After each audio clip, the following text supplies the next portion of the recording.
Welcome to Lynn Cullen Live, talk radio without the static. Email your questions and comments to lynn@pghcitypaper.com. And now your host, Lynn Cullen. Hey there, welcome. Good morning at you. It's Monday. Is this the last Monday in March? No. Is it? No. I don't have a clue. Yeah. I think it is. Whoa! All right. Moving right along. Hey. So it seems like everything always seems so much. Something that happened yesterday these days seems like it was a week ago because the news is happening so quickly that you think, oh, well, that was, you even forget about it. But I take you back, if you will, to Friday. So let's just zip by the weekend past. And what I must admit, I sat transfixed in front of my television. Even though I've been telling you guys to, don't sit and watch it forever. But, I mean, this was worth it. Watching the total implosion of this 7-year promise from the Republicans that they were going to repeal Obamacare. And watching it go down, it made the Hindenburg look like a little, like a fender bender. It was, the humanity. Oh, my God. I loved it. I have said for decades that Republicans cannot govern. And this is what you get when you put Republicans in control of literally all branches of government. I've got sort of a low-level buzz. So, no, it's still there. It's just everything is less. So, I hope I'm coming through okay for you guys. By the way, the phone number here is 412-200-5686. 412-200-5686. Repeating it to get it in my own head, which is impervious to numbers. So, unbelievable. What were these guys thinking? I mean, the bill that went down as we saw it, was a disaster waiting to happen. So, no, that's not working. So, unbelievable. Unbelievable. These guys don't know how to write a bill. These guys don't know how to shepherd a bill through. That's it. And thank you. These guys do not know how to govern. And there's a reason for that. They don't believe in it. They've told us this. Didn't used to be this way. This is since Reagan. Reagan changed the Republican Party to this party that did not believe in government at all. Government was the problem. And government needed to be whittled down to nothingness. Well, now you've got true believers that sit in the legislative body of our government, and they control it, and they don't believe in government.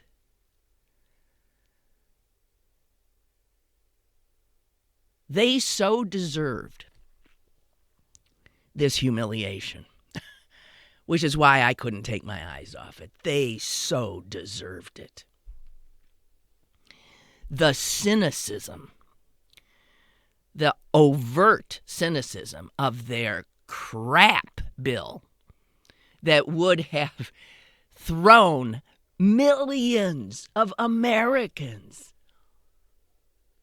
off of the insurance rolls that would have lined the pockets of the very rich. This was passing as a health care bill when what it was the first step in their tax cut for the rich strategy. Cynics. And there you had the clueless president. Oh, it's beautiful. Everybody's going to have health insurance. It's going to be wonderful. You'll get more for less. Never read the bill. Didn't have a clue what was in it.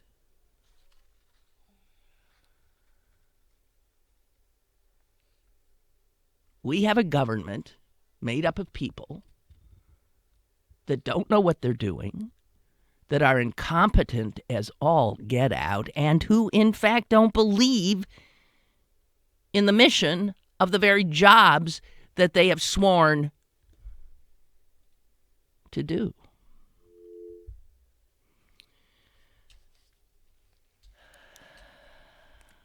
Wow.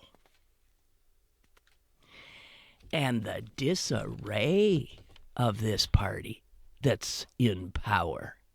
They wanted the power. They lusted for the power to do all the things they said they would do. And now they got the power, but they don't know how to use it.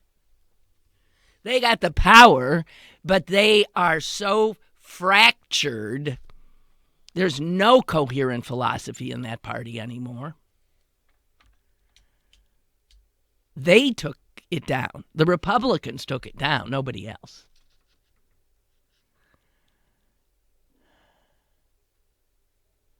Wow. Wow. See, here's the thing. Imagine you're a party and you control the Congress, but you don't control the White House. You control the Congress, but, you don't really believe in doing anything there except saying no. And the guy in the White House, you hate his guts. First of all, he ain't your tribe. Second of all, he's a black man with a strange name. It was better before. Sorry, these little asides to Celine. Just trying to get our... So he pulls off, Barack Obama pulls off, within about a year of his his taking the oath of office, pulls off something that nobody else had ever come close to, and that is he got a health care insurance bill through. These Republicans went stark raving mad, as we know, and spent the next 7 years. I mean, I know I'm going over stuff that we all know. 7 years saying, we'll get rid of this. We will get rid of this. That's all they were about, right? Anything else, they said, no, no, no, no, no. They and Fox News and the right-wing sound machine absolutely put in people's heads that this thing called Obamacare was the worst, most terrifying, most dangerous thing that had ever happened to the country. So you get people who were finally helped by the Affordable Care Act, Obamacare, by the Affordable Care Act, who finally get insured. And overwhelmingly, these same people vote for the guy who's promising to get rid of it on day one. Turns out a lot of them didn't know that Obamacare was what their insurance was. This insurance that they hadn't had for years and years and years. That's Obamacare? I thought that was the Affordable Care Act. Here again, Republicans are good at some things. Obfuscation, branding, right? branding with the help, by the way, of media. And to think that in those 7 years, when they kept promising that they were going to get rid of it, that they never bothered to put a bill together to replace it. That's the thing I can't get that out of my head.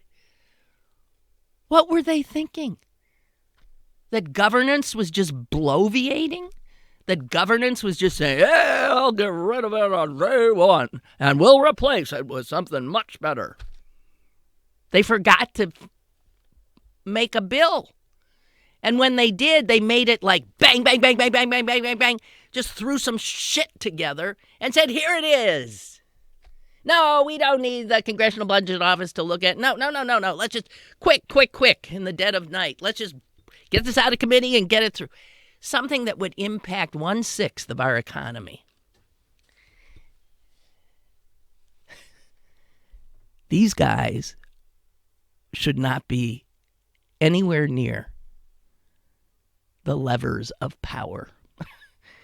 They are incompetent, unserious. So you know what we're seeing? And I love this. Jeremy Peters wrote this. This party, this Republican Party, that owns most of the state legislatures, that owns the Congress, that owns the White House, that has a pretty good hold on the Supreme Court. This party is at sea, is bewildered. Do you know why? They lost the one thing that unified them. And that's why I want to thank Jeremy Peters for this, just cutting through all the crap and saying what we're seeing. This party doesn't know what it is now that it cannot define itself as opposed to Barack Obama. As a smiling Barack Obama flew out of D.C., they thought they had it made. What they forgot was the only thing holding them together was their hate of him. And take him out of the picture, and they break apart into this fractious bunch of people who don't have a clue how to legislate, how to govern.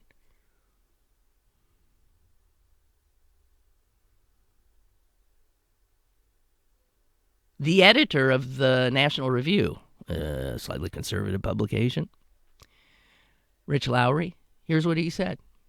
With Obama no longer being there, the emotional element of the opposition has been drained away.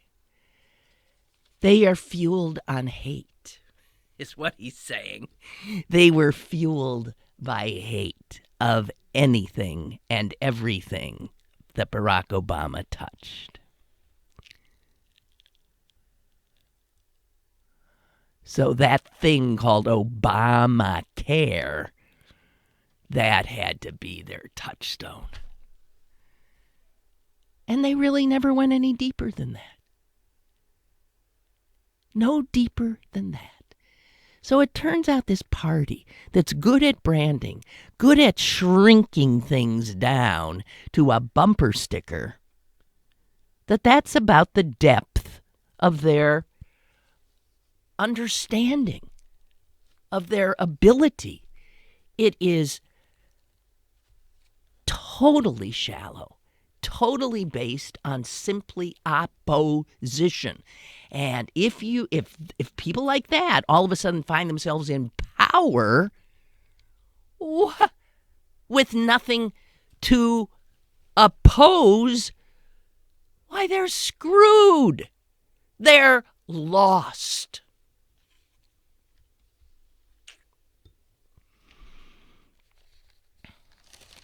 And out of all the stuff I've seen written, the other thing that I thought, oh my God, that's right. I'm glad he said it because I got to keep that in my head. Charles Blow, no friend of Donald Trump. He says, look, Trump was a weak president. He's been further weakened. He was already unpopular on a historic scale. No president has been more unpopular at this point in his tenure than this one, and historically, I mean, not a one. And all he's managed to accomplish is now everybody acknowledges that he's a pathological liar and a total hypocrite. But the one thing that people thought, okay, I'll take the pathological liar, I'll take the hypocrite, I'll take the vulgarian, I'll take the whole bunch of crap. I don't care if he even enriches himself. But he's a deal maker. This is a guy. And the Republicans were still calling him this right before they waved the white flag. He's a closer.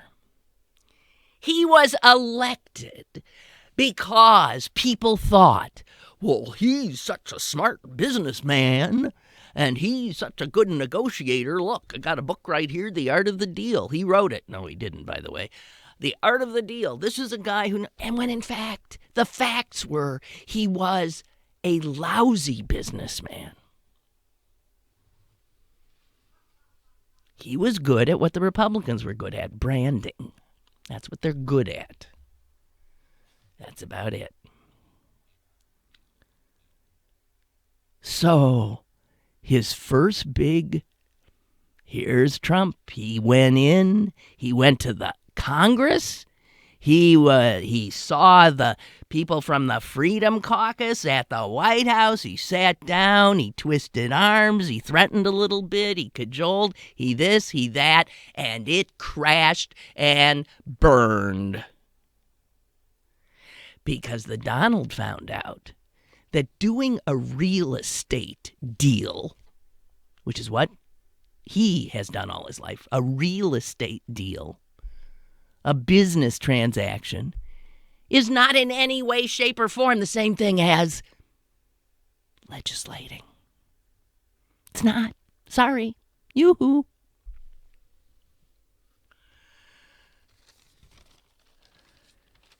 He's been unmasked. The emperor, now even some people who thought he was a great negotiator saying, well, oh my God, I thought that's what, yeah. So here's what Blow says that I thought, wow, this is absolutely true. What do we, I've decried forever that Democrats, and God, we've got to do something about this, only vote in national elections. We think, oh, we'll get elected. We got the White House. We got the White House. That's the biggest thing. Who cares? Who cares about state representatives? I don't even know who mine is. Who cares about all this? I'll tell you who cares, Republicans, because they know the value. They know the real value of controlling state legislatures. So they do control the vast majority of them. And because they do, they were able to redraw congressional districts, right? They were able to gerrymander all over this country so that they drew up congressional districts so that only a Republican could win. You can do that. They did it. That's another thing they're good at. Not governing. Stacking the deck. Good at that. So what they did is, and it would seem like, wow, I kept thinking to myself, how are we ever supposed to take these legislatures back when the Republicans have gerrymandered them so that there's no way Democrats can win? These are truly safe Republican districts. But here's what happens. When you create safe Republican districts, what you get is that the only way an unhappy voter can rid herself of the representative they've got is to vote for another Republican who can somehow outflank in this totally Republicanized district. And how do you outflank if you're a Republican? You move to the right. So what they've done is they've created these districts in which anybody with a modicum of moderate kind of politics, or even a sense of like maybe working across the aisle, a bipartisan manner, they've been wiped out because they've been outflanked by right-wingers in primary battles. And so you've got in the House of Representatives these people who were put in, who promised to do nothing, who were put in and know that they can do whatever, that they are safe as hell, unless, I mean, I don't know what would it take to outflank these guys now? Somebody wearing a stormtrooper outfit. I mean, how do you can't move any further right.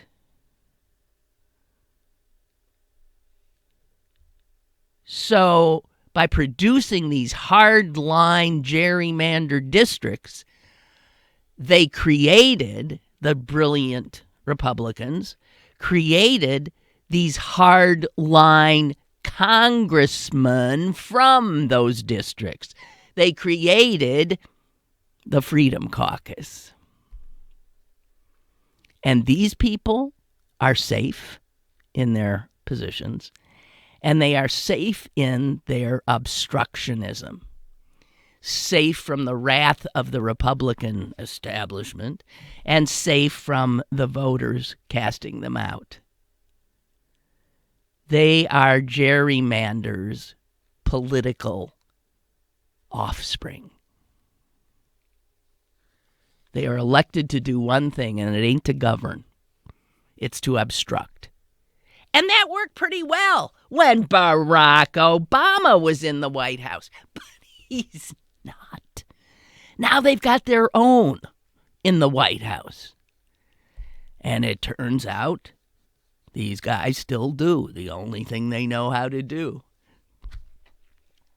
which is say no. So this is a party that's lost right now. They've been used to sitting in the audience, essentially, and booing the stage, right? Boo! Boo! Stupid! Criminal! Un-American! Lock her up! Boo, boo, boo! And now they've been taken out of the audience and put on stage. And booing doesn't work if you're on stage. They don't know what to do. Plain and simple.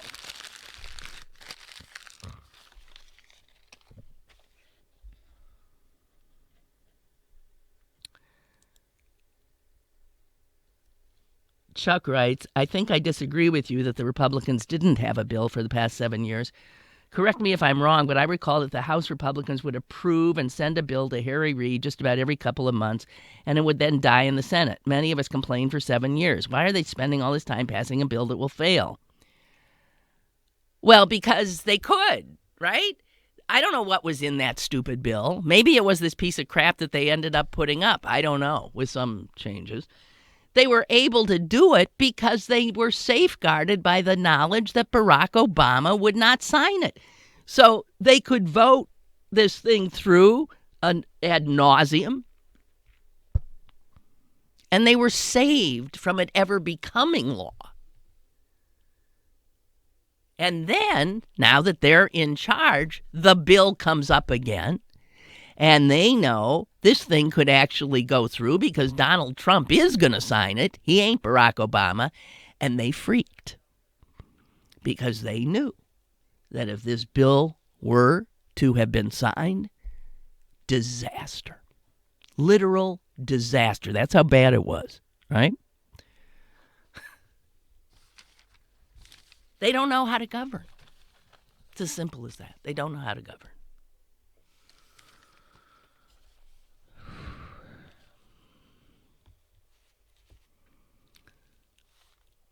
Maureen Dowd, the queen of snark, who I don't like, but I do like her now when I'm snarking up a storm myself. So she wrote a letter to Donald, and here's just a few things she said. Donald, you're getting a reputation as a sucker. And worse, a sucker who is the tool of the D.C. establishment. Your whole campaign was mocking the D.C. elite, jawing about how Americans had turned into losers with our bad deals and our open borders and the Obamacare disaster. And you were going to fly in on your golden jet and fix all that in a snap.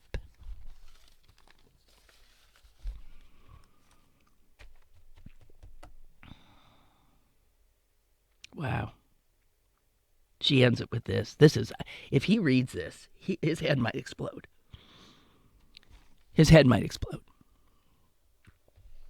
Her last salvo is playing on his saying to the Newsweek reporter, Time reporter, whatever that was, I must be doing okay. I'm president, and you're not. This is our great president. Okay, so listen to the end of her column.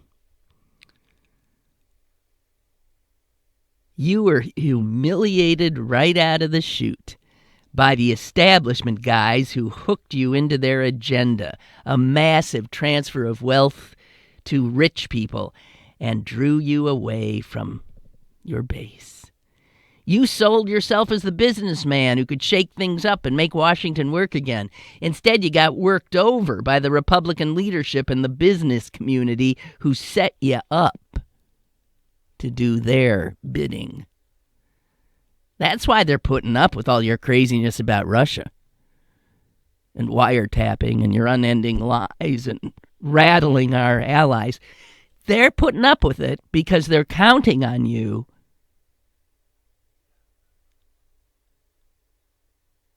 I lost my place.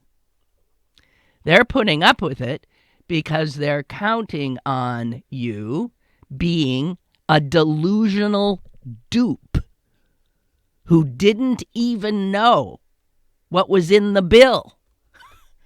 Because you are sitting around in a bathrobe getting your information from wackadoodles on Fox News, and then, as the Post reported, peppering aides with the query, is this really a good bill? Is this a good bill? You got played. It took W years to smash everything up. You are way ahead of schedule. And I can say you're doing badly because I'm a columnist and you're not.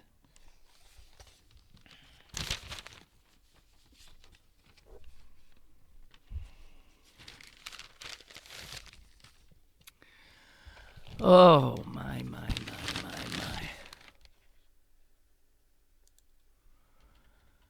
Roger writes, is now the time for Democrats to reach out to Republicans and the president and offer to come to the table to help improve the Affordable Care Act? My reaction to that, without going in the rest of your email? No. Let them try to get out of this by themselves.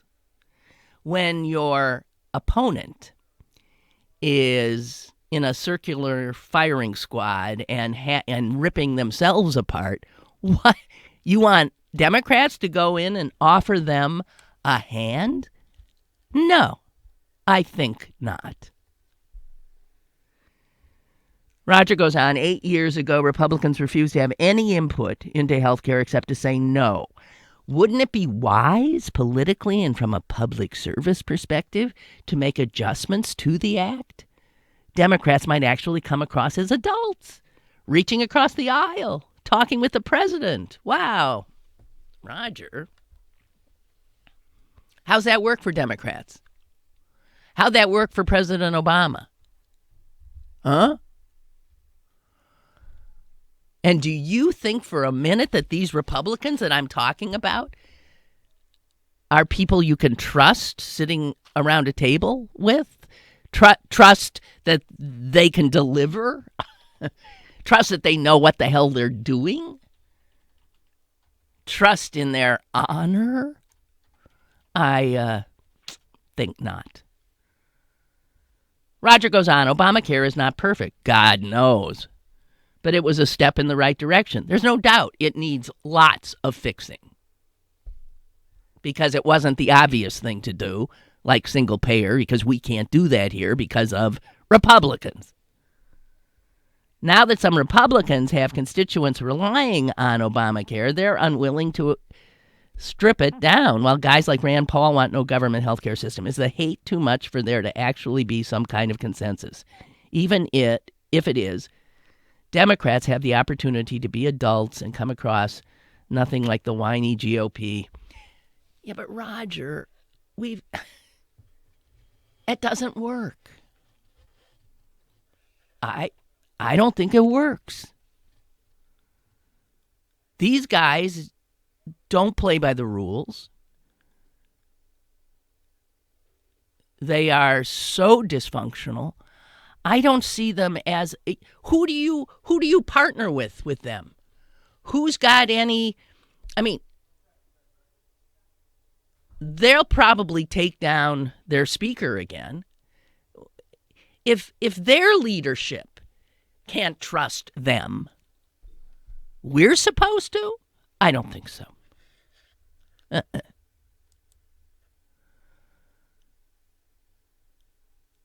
Ha! Well, Nikolai, thank you. I don't know what I did. Nikolai says, isn't this sad that you can't say this anymore? This is going to sound really sexist, but wow, are you looking fine today? You just sexist your way. Just come on. I like it. I'm an old school feminist. I don't mind being told I look fine. And when telling somebody they look fine becomes an insult, then I think we've lost our way. That's all I want to say. Okay, so leaving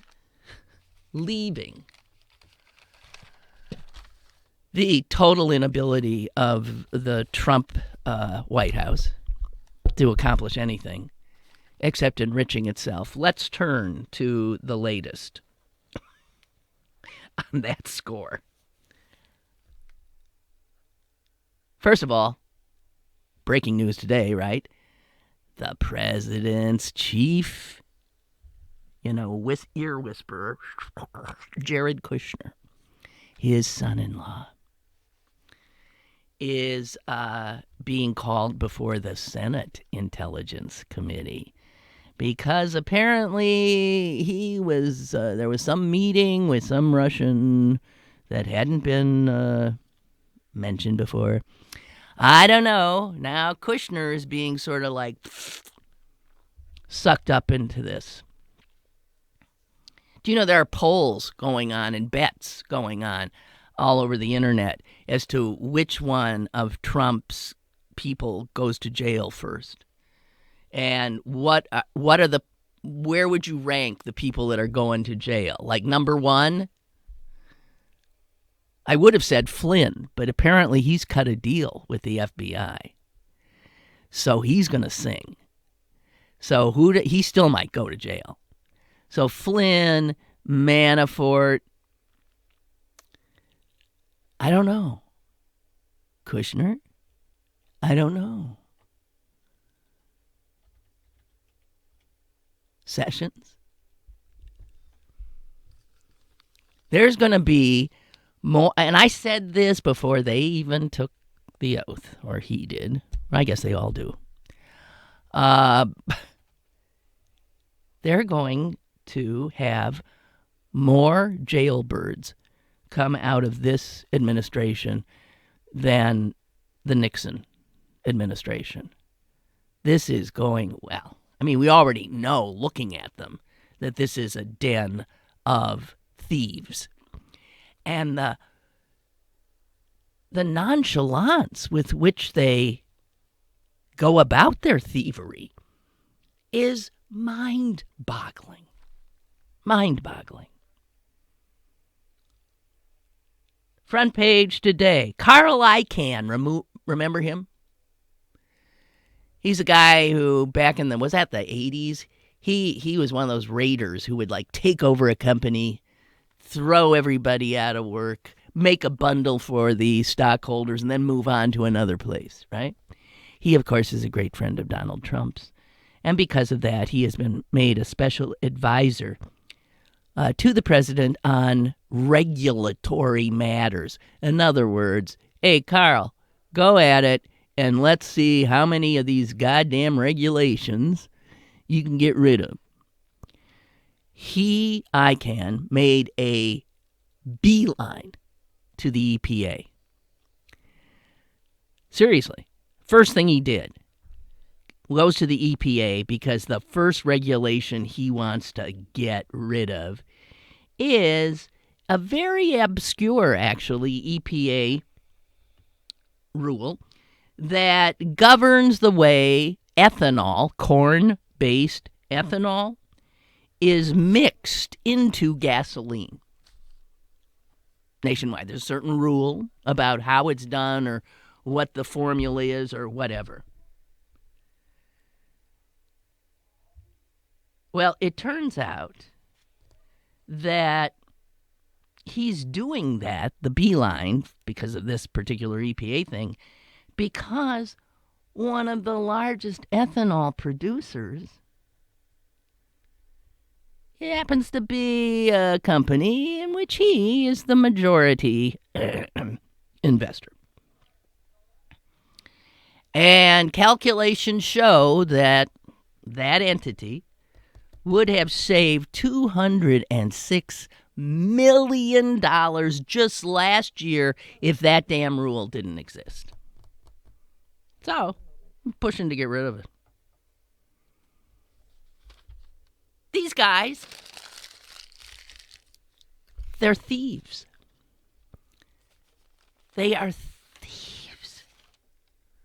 And they see power in government as a way to line their pockets. That's it. That's it. And man, are they going to town.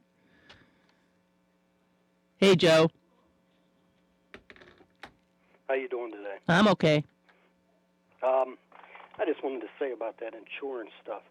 You ever notice Republicans' talking point is they always go back to that government. We don't want government to get in between you and your doctor. Well, that is a lie. It's never the government. It's always the insurance company. If you go get a test, the doctor has to check with the insurance company. So they've been saying that forever. I wish they just quit saying it's not true. Right. The only problem they have is they don't like regulation. The government applies to them, and they don't want to subsidize it. So why even make up a bill? This repeal the son of a bitch. Because they really didn't want to subsidize anybody. They didn't want to spend money on those people. They want to spend it on the rich with their tax cuts. That's coming up next. They don't care about it. They just did it to soothe people over, but I don't see them. It's not in their heart to do that. It's not in whose heart? It's not in the Republican Party. They don't have a heart. That's why I was stammering. Mm-mm. There's no heart there. Anyone with a heart. Don't really want to. Well, I just want to say, Joe, anybody with a heart would not have so gleefully tried to push a bill through that was going to throw tens of millions of people off of the insurance rolls. Nobody with a heart does that. Oh, that's exactly what it is. Well, I don't disagree.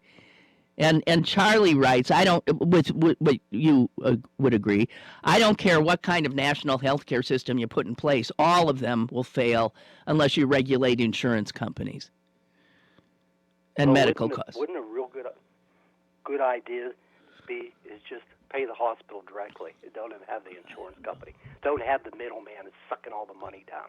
And then regulate the hospital. That would be like Medicare Yeah. fee for service, but they don't like that because No. they like to get their hands in. You know how that is. The middle guy gets in there, and the other guy Right. gets in there. Right. That's the way it is. But I agree. But that ain't going to happen because of No. the pollution of our minds about socialism and stuff like, Right. and the free market and all that bullshit that has just made Americans incapable of dealing with this issue, like every other country in the goddamn world. And Charlie's got it right here. Obamacare isn't failing our citizens. The insurance companies are failing Obamacare. This is sabotage that's been going on. And it will continue. Exactly. It will continue bigly under this crap. And the free market, they But- always say the free market will take care of it. If it was taking care of things, why do we have so many homeless? Why are the veterans mistreated? There's so many things you could point to. Well, free market's not taking care of any of that. That free market, it doesn't work. You got to have regulation, a little touch of socialism here and there, and then it might work a little better. But they Here, don't here. believe in that. Here. Bye. Okay. Yeah. We'll see you. Bye. Goodbye. Mm-hmm. I mean, well, whatever. So back into the den of thieves subject. Did you notice that Trump did not go to Mar-a-Lago this weekend? Unbelievable. He saved us some money. He really did. That doesn't mean he didn't go to one of his golf courses, because he did. Saturday morning, he took off to the Trump National Golf Club in Sterling, Virginia. And then Saturday evening, he was seen dining in public at the Trump International Hotel in Washington, D.C. Sunday morning, he's back at the Trump National Golf Club in Sterling, Virginia. And the press was told that he had gone on Sunday to his golf club, one of many, for 3 meetings. Whew. So this was, all right, wow. Oh, he's going there. He's going to meet 3 different meetings over there. They left the White House shortly after 11 a.m. Sunday morning for the 3 meetings. He left the club less than an hour later. So, man, those were 3 quick meetings. I don't know what they were. The 3 really quick meetings. And if you were just having meetings that lasted that long, why would you schlep all the way to a goddamn golf course for them when you got, the White House and the Trump Hotel right there? But then somebody posts on social media Sunday night this picture. It's a picture. The guy writes something like, "Wow, I'm sitting here in the golf club, and look, Trump walks in." And he puts out a photo of Donald Trump and 2 other guys sitting at, almost looks like a bar, sitting at a bar watching golf on TV.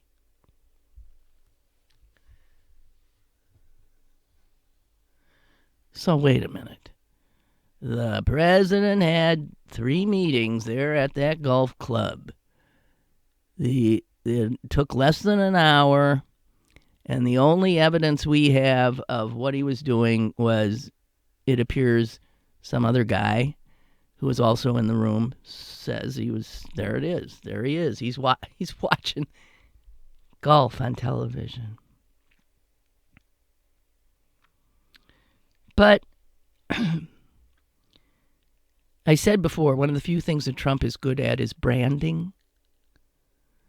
The fact that he will go nowhere except his own properties means that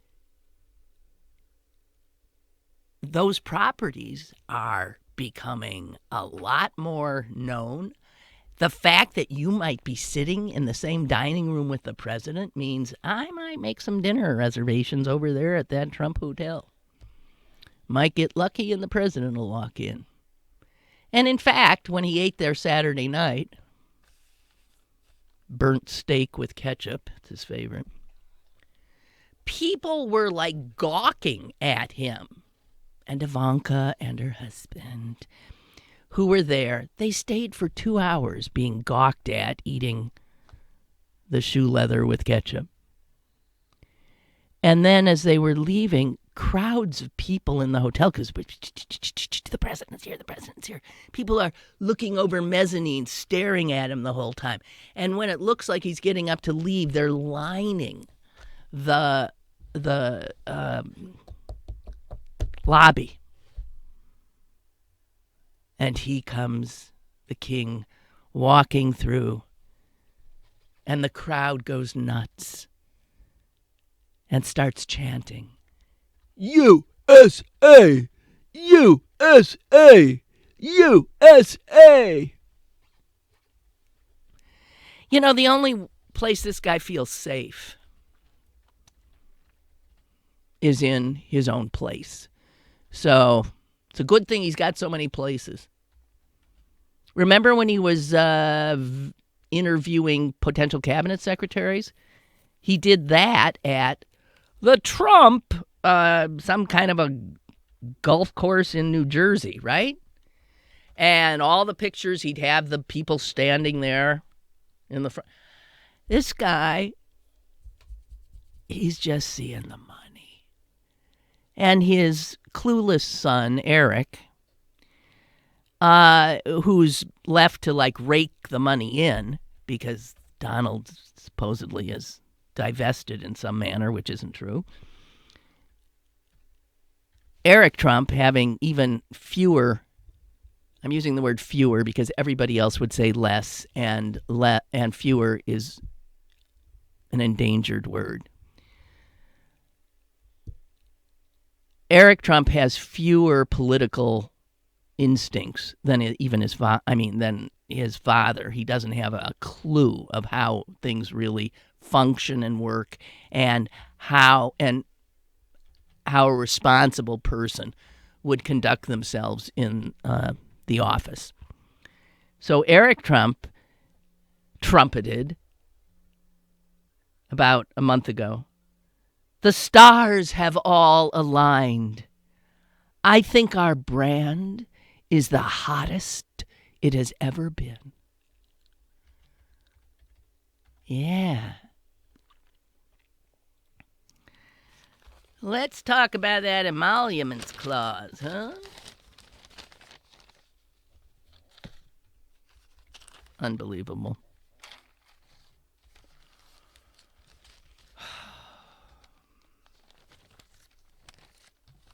Hey, did you see? It's just an update on a story that I shared with you some time ago. That the great state of Arkansas is planning on killing. Man, that's premeditated murder, isn't it? You're planning on killing 10 men on death row, even though they haven't killed anybody in a long time, and nobody has ever killed that many in that short a period of time.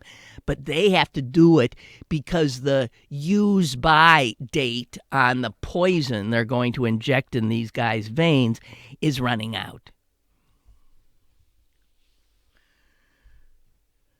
So, by the way, the massacring starts next week. And did you see that they're having trouble already with this? You know why? Because state law says that if you want to execute somebody, you've got to make sure that that execution is witnessed by at least 6 people who are not part of the murder party. 6 people who have to be at least 21 years old, a resident of Arkansas, and don't have a felony conviction. Oh, and also they can't be related to the victim or to the guy who's about to be killed. Guess what? They can't find witnesses. They're struggling. I would think in Arkansas there's a whole bunch of people say, oh yeah, I get to see a man die? Sure. I get to see a killer killed?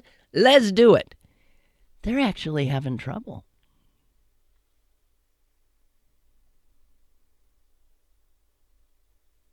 The woman responsible for rounding up the witnesses actually was speaking to the Rotary Club in Little Rock the other day. And in the course of her conversation, she actually said to the crowd, you guys look over 21 and you look like, I don't think you guys have felony convictions, do you? How about you want to witness a murder, an execution? And there was like nervous laughter in the room because they thought she was joking. And then it turns out she wasn't joking.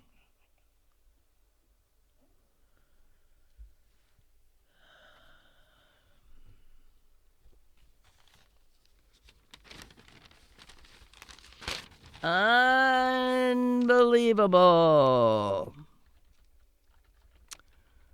Okay. For those of you who don't watch Fox News, the New York Times did a really nice thing for us. If you find their, was this in the Sunday paper? Yeah. They courageously watched an entire day of Fox News last Thursday and reported back to anyone who wants to read it how people who watch Fox News would have been informed about what was going on. Now, you'll recall Thursday was the day that it looked like the health care bill was supposed to pass. That was the original date, right? Because it was the 7th anniversary of the horrible signing of Obamacare, and they wanted to take it out on its anniversary. You know, optics. And that was the first indication that something was not running well, because they had to postpone the vote and move it to the next day, giving themselves another, 24 hours to twist arms, break a kneecap or two, do whatever they had to do to get this thing passed. Okay, so that was the big news. Anyway, it is fascinating. One of the things that the Times noted is that while Fox covers, like it covered that, it's a matter of tone, choice of words, and it's not as though they're not telling people that something has happened. But they're always doing it in a way that defends Donald Trump. That is the clear intent, that this is Trump's propaganda arm. When things started really going south on the bill that day, it sort of disappeared from the newscasts. So that by the time you get along to prime time, they're barely talking about it.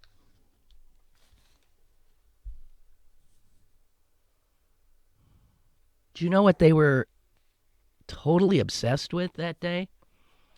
They were obsessed with a story that nobody else is covering. I mean, not national media is covering. It's a story about an alleged rape in Maryland.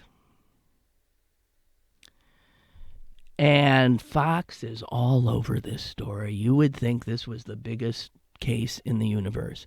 Why are they all over it? Because the alleged victim is saying that she was raped by two men, one of whom is an undocumented immigrant.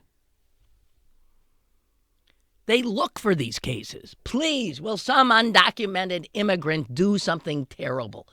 Rape, murder, we don't ask for much, something felonious, and we will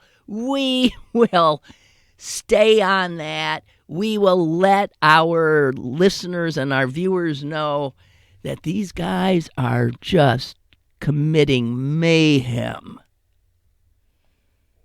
Tucker Carlson, starting his show on Thursday night on Fox, said this: "Since other networks are determined to ignore it, we open tonight with more coverage of the horrific alleged rape in Rockville, Maryland."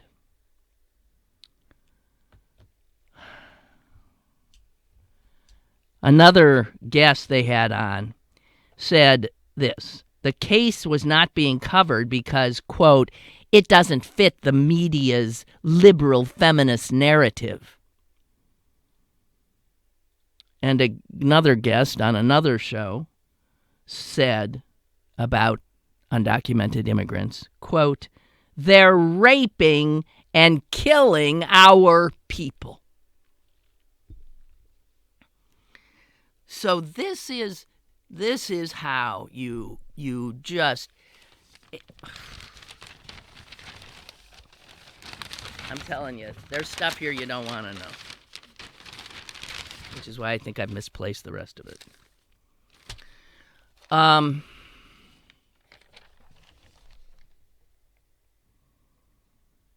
Jesus. So, on it goes. Okay, so, yeah, last week there was a story that I came across. This was in Teen Vogue, which has become, akin to the New York Times, apparently. Teen Vogue, ladies and gentlemen, has been doing some pretty good work. So I saw this and thought, wow. The headline was, most media outlets are not reporting on the disappearance of Black and Latina D.C. teens. I thought, what? And bango, I look at the story and they say 10 young people of color have been reported missing in Washington, D.C. over the past 10 days. 10 in 10 days. And they give names, 15-year-old this, 13-year-old that, 13-year-old, 15-year-old, blah, blah, blah, blah, blah. And people are interviewed saying, how come we don't know about this? Why? Because they're not blonde women? And they started talking about the missing white woman syndrome. Only women like disappear who are blonde get covered. You get all these black kids, and it isn't covered. And I thought, wow, this is outrageous. And I almost brought it to your attention. Thank God I didn't, because it was totally nothing. Here's what it was. The police in D.C. decided to change the way that they report on missing kids. And so they decided they would use social media to raise awareness about the fact that teenagers are missing all the time. So it changed the way it alerted the public by posting their photos, their names, their ages on Twitter. This is not something they necessarily did in the past. And so all of a sudden, people who use Twitter are seeing a picture of some 13-year-old black girl. She's missing. And then the next day, another one's missing. And then there's another one missing. And they're seeing this and thinking, what the hell? Somebody is just like kidnapping all these black kids in D.C. And websites start picking it up and one had a big thing. Does anyone care? Okay, so this is what happened. It turns out that it was no different. There's not an increase. There's not a decrease. There's nothing. But social media ran with it, assumed things. Teen Vogue, I must say that they did it. They start out their story by saying a series of viral tweets is bringing attention to 10 people of color who are reported missing in D.C. So they acknowledge that this is where they're getting the information. The commander of the D.C. police says that this is no different. We'll double back and try to do this better. The police issued statements. They held a news conference and responded on Twitter. And they said, actually, in fact, the kids go missing like this all the time. They turn up. They don't turn up, but usually they turn up. The cops in D.C. said, we don't have any indication that this is something unusual. There are no reports that any of these missing teens were abducted. And in fact, the figures that the police department report on missing juveniles in the first quarter of this year are on track to actually be lower than the totals in previous years. So there you go. I don't know what kept me from telling you, but I was a little queasy about the fact that I didn't see anything anywhere else. And it was because people looking at Twitter went crazy without enough information. I know, I gotta go. I got just quick. Henry writes, regarding Trump and his campaign staff in Russia, I really worry about these investigations, that these investigations are well organized with the proper leadership. Well, Nunez. First, you have Comey's investigation, which started last July. Then you have the Nunez house, which appears to be compromised. Oh, yeah. And then there's a Senate intel investigation, which today called Jared Kushner to testify. And who knows what the CIA and NSA are doing in secret. It just seems like too much for anyone to get their arms around. Well, I don't know. I think this thing will all blow up. It will. It's going to blow up. Geez, a gay guy just said, Nikolai is correct. You look great today. And this is from a gay man, and we know what fine looks like. Thank you so very much. Dorothea says, Lynn, did you see the clip of Ted Koppel interviewing Sean Hannity? Koppel told Hannity to his face that he's bad for America. Yeah, I saw it. I did. Yeah, I concur. Okay. Hey, guys, we're a little bit over. Got to run. Tomorrow, hope to get Susan on the line. It's like, the myth of Sisyphus, I think. But we're going to give it a shot. And have a good one. That's all I can say. Talk at you tomorrow. Lynn Cullen Live, Monday through Friday from 10 a.m. to 11 a.m. and archived at pghcitypaper.com. The opinions expressed on Lynn Cullen Live are those of the host and do not necessarily reflect the viewpoints of Pittsburgh City Paper or its advertisers.